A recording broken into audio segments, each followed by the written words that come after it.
পতিত ফ্যাসিস্ট স্বৈরাচারের এটা সহযোগী নাম নেওয়া তো ঠিক হবে না। তারা ঘোষণা করছে আগামী 13ই নভেম্বর বাংলাদেশে নাকি লকডাউন হবে।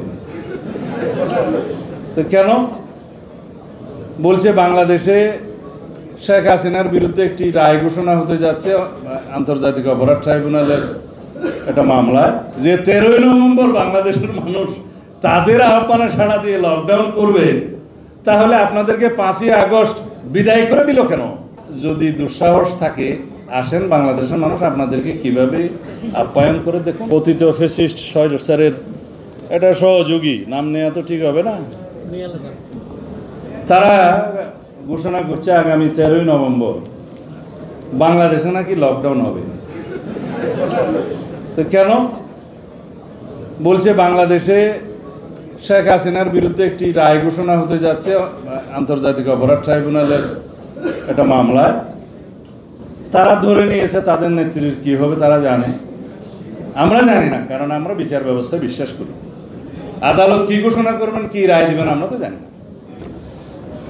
আমরা চাই সবাই সুবিচার পাক। সেদিন নাকি লকডাউন সারা বাংলাদেশ। আমি আসলে বেশি বিশ্রী কথা বলতেও চাই না।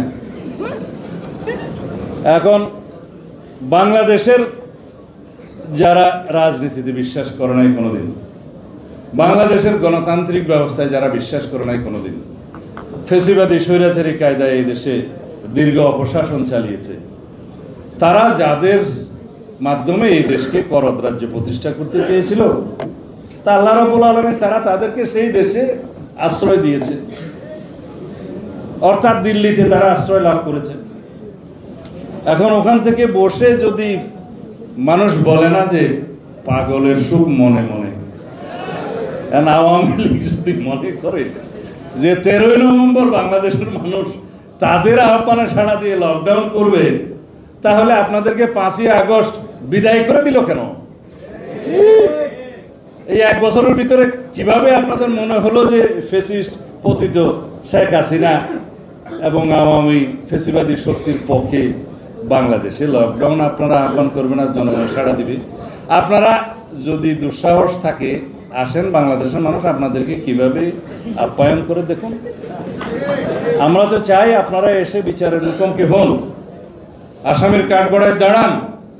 আপনাদের সুবিচার নিশ্চিত করার দায়িত্ব এই দেশের মানুষের।